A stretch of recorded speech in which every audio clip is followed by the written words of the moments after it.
The Argentinian election of 2023 for the presidential race has just taken place, and with it, we see that Sergio Massa and Javier Milei are going to a runoff in November to decide who will be the person who is the president of the country. This is something that is a major pivotal moment when it comes to the history of the world, because we will be seeing if people are choosing to put liberty in power. And the one thing that I need the people of Argentina to understand, although Javier Milei may not win, what this does is set a precedent, not only for your people and the people within Argentina, the future generations that will soon be voting. What this does is set a precedent for the world, because everyone is paying attention to you and what's happening. And with that, the onus is on you to tell everyone that it's time to step up their fucking game. Let's go ahead, jump into this. This is going to be incredibly fascinating, solely based on the reasoning that, well, this is purely liberty versus authority. This is the ideals of socialism versus the ideals of free market capitalism. Let's see what will win out in the end. Here we see first data from the voting places. We see Milei at 52%, we see Bullrich at 20%, and Massa at 14%. So this was the first data that was brought forward, and after this, it ended up snowballing into Sergio Massa's territory, and what we see is he ended up having the dominating percentage being roughly, I believe, 37%, with Milei being at 31%. And what do we see? We have another correlation that is quite fascinating with something that happened akin to that of, well, the election in 2020 when it came to the United States and Donald Trump losing to Joe Biden. Go ahead and make of that what you will. Let's go ahead and see what we have here. And it says reports from several parts of the country that say Milei's ballots are being cut. And there were multiple different instances of me seeing different posts about this, but this is the only one I could actually end up going back and finding because it was posted by someone that I do follow. And if this is the case, then this would be sabotage. But nonetheless, we could only hope that the people of Argentina are able to overcome this during the time of the November runoff. And with it, I truly hope that Javier Milei will be the person that is elected. But as I've already said, if he is not, know that this is so incredibly valuable, based purely on the fact that what it does is set a precedent for the future generations, not only of Argentina, but of the world, because we are paying attention to you and everything that's going on in your home. Here we see they are afraid freedom advances, and these are just ballots for other people. So the thing that I want to talk about here is the redhead libertarian. She says, I'm personally invested in the Argentinian runoff of November 19th between libertarian Javier Milei and leftist Sergio Massa. This is my Olympics. I've trained so hard for this. And I couldn't agree more. I have been so invested in this. Go ahead and check out my multiple videos where I'm talking about this. They will be linked here or in the description down below. You can go ahead and check them. I really thought his interview with Tucker Carlson was unbelievable. And the fact that it is the most viewed video on Twitter by a metric fuckload is unbelievable. It's something that many people should hold true in their heart, that liberty is something that lives in the heart of so many people across the world, and they truly desire it. No matter the authoritarian metrics and standards that are pushed upon the free people of the world, this shit will not fly when it comes to the nature of people simply desiring to be free.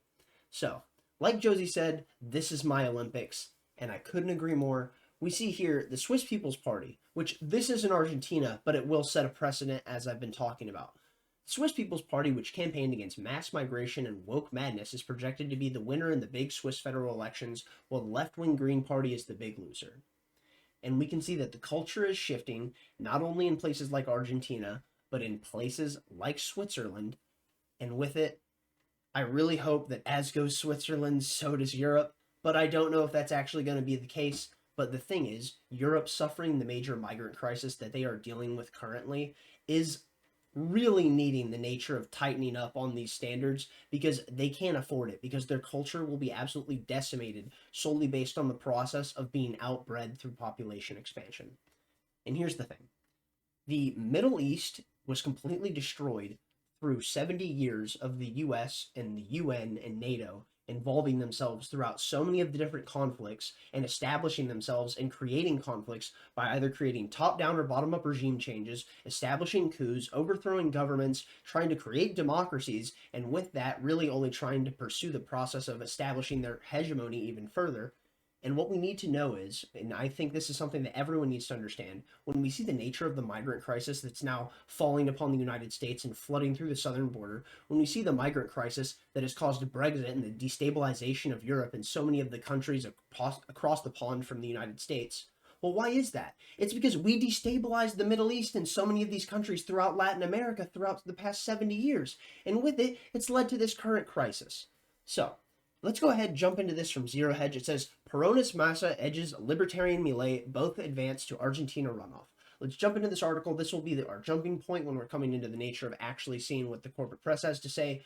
Although Zero Hedge not necessarily really being the corporate press, this is more of an anti-authoritarian establishment outlet. If you want to actually get some quality news, I would say Zero Hedge is a good place to go. Antiwar.com is a great place to go. The Libertarian Institute is a fantastic place to go. You can also go check out Glenn Greenwald's show, System Update, on Rumble. That is a fantastic place for you to go get honest, unbiased information when it comes to the nature of objectively analyzing news. Glenn Greenwald being that of a progressive socialist type, being someone who is far more honest and open than so many of the critics in this current day and age. I don't care if you're left or right. All that matters to me is that you're honest and you're able to accurately assess the issues that you're good on, and we can work on those, and then we can talk about the issues that we disagree on down the line. Let's go ahead and jump into this article from Zero Hedge. Peronist Massa edges out Libertarian Milei, but both advanced to Argentinian runoff. Beating expectation, Argentina's Peronist coalition took the most votes in the country's presidential election on Sunday, but will have to contend with the previously favored Libertarian Javier Milei in one last runoff, facing off against his firebrand rhetoric. With 98% of the vote, incumbent economy minister Sergio Massa had 36.6% of the vote, while Milei took 30%. With center-right candidate Patricia Bullrich eliminated from the runoff after receiving just 24% on Sunday's votes, Argentina's voters are now presented with a sharply contrasting alternative in the upcoming November 19th finale. And that alternative is the staunch difference between socialism and libertarianism.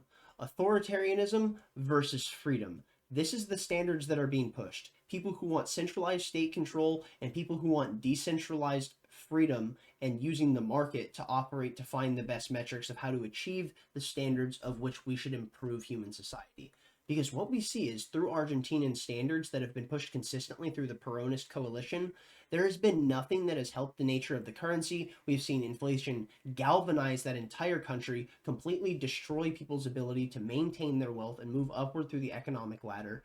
And with that, we see that people in the United States, like Jerome Powell and Janet Yellen, within the Federal Reserve, are doing exactly the same. And these corrupt bastards know exactly what they're doing. So, on with this, we see Massa's strength was beyond what pollsters had anticipated. Considered a centrist, Massa is part of an incumbent government overseeing an economy being ravaged by inflation rate that clocked in at a stunning 124% year-over-year rate.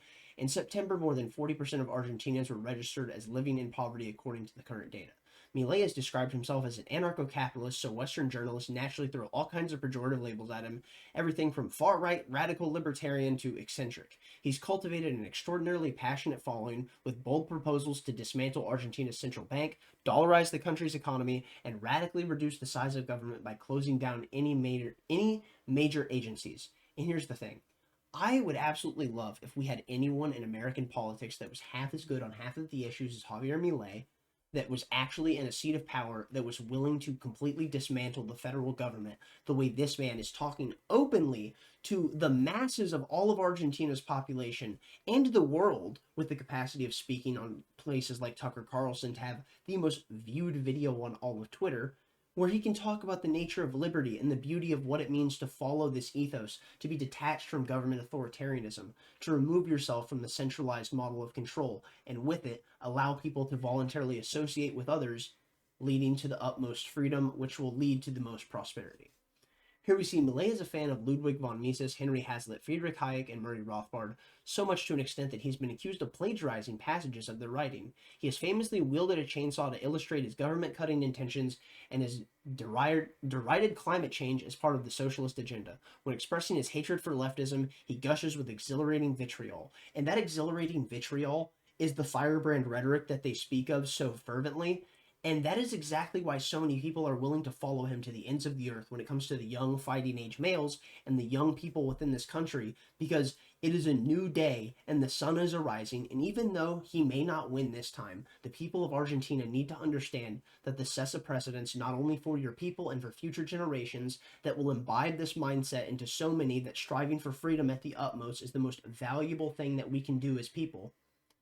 It will also send a message to the world, because you can be a beacon for so many people to pick up on, to realize that it's about time that they get picked up on their shit and they put their foot in the ground and they said, no, this is the line you will not cross. Here we see on Sunday, Milei continue breathing fire, telling supporters we are facing a criminal organization that won't stop committing atrocities to stay in power. His campaign has also said it received more than 4,500 reports of stolen or damaged ballots from his party. That sounds very familiar to the nature of the election of what happened in 2020. Moving on, not going to talk about that. He said, we are facing a criminal organization that won't stop committing atrocities to stay in power. And he's absolutely correct, because that's exactly what the state is a criminal organization, and anything other than that is a misclassification of the nature of what it is, because it is nothing more than a mafia and a corporation in the limit, and with it, it is the largest gang that has ever existed throughout all of human society. So we go ahead and we see Argentine economy minister upsets populists as they head to the presidential runoff. This is from NPR, so you go ahead and you get the more establishment rhetoric and the nature of talking about the fact of how this is going to save the future of Argentina, because we're making sure and saving so many of these government policies and so many of these government institutions that will certainly save the people, because they haven't already completely destroyed their ability to be sustainable throughout the economy. No, we need to make sure that we're actually going to uphold these institutions and put more people within these positions of power, and they can give the government more control so it can further grasp the people's freedom and curtail their ability to actually have control over their decisions in society. And with it, government will further control the resources, making sure that your ability to access them is further restricted, even though that may not be the intentions of the people within the seats of power within government. They may mean well. This is always the nature of centralized control, because you have to actually have freedom so people can decide the value of something. And through the process of deciding the value of something, you will be able to see how much people are willing to dedicate to get something done or to acquire the asset itself. From The Guardian, Bad and Dangerous, Argentina's Trump on track to become president. When I initially read that title, I dropped the ball so hard that it was unbelievable, and I fumbled my words, and I just tripped and got tongue-tied. It was pathetic. Anyways, moving on. Go ahead, bully me in the comment section down below. I really hope that the transition into this isn't that abrupt, but I fear it may be. If elected on Sunday, populist Javier Milei vows to abolish the central bank and loosen gun laws. A foul-mouthed far-right populist who has been described as the cross between Boris Johnson and a killer doll Chucky is in pole position to become president of South America's second-largest economy as Argentina chooses its next leader on Sunday against a backdrop of anti-establishment fury and economic disarray. So what do? They taint the well immediately. They say, look at this, he's bad and dangerous, and they tar and feather him with the brush of Trumpism. What do they say? They don't correlate him to the fawns like so many people online are saying that he reminds them of. What do? They say he's like Donald Trump, he's like Chucky, and he's like Boris Johnson. 3 negative stigmas immediately because they're trying to poison the well. Election Eve polls suggest Javier Milei, a charismatic, wild-haired political outsider who found fame pontificating on television chat shows about monetary policy and sex, could sneak a first-round win, although a November runoff is likely. And as we see, the runoff is where we're heading. At his financial campaign event in Buenos Aires on Wednesday, the 53-year-old anarcho-capitalist addressed a packed 15,000-capacity stadium from a stage adorned with a banner proclaiming the only solution. And this is talking about Argentina's economic malaise. Whatever it takes, we have to win on Sunday, bellowed Milei. It's going to be the first fucking round fucking one. And as we can see, it wasn't round one, but due to the fact that it is going into the runoff, there's something that the people of Argentina need to keep in mind. Even if you lose, it is not the end, because you will be inculcating this mindset of anti-establishment rhetoric that will be consistently being pushed on generations of Argentinians, and with it, this will consistently elevate the mindset of the ethos of libertarianism, and it will push the radical decentralized metric across so many different perspectives that it will eventually make its way back to the people that wind up in power, because they will always end up having people that are challenging their narrative as long as we have access to free information and people who are willing to stand up and fight against these corrupt pieces of shit, who are willing to do the nature of the things that the people in government have clearly done to the people of Argentina by destroying their country and annihilating their currency. If you go back and look at the fucking history of Argentina as a world power and how strong they were as an economic powerhouse around the time of World War II, it's unbelievable. You can go ahead and look at their architecture. Go ahead, pause this video, type in beautiful Argentinian architecture. If you're someone who's not from the country and you're from North America, you're from Europe, it's going to be stunning to you how much beauty exists within this country. I wish we still had people in America building things as beautiful as the stuff that exists within Argentina.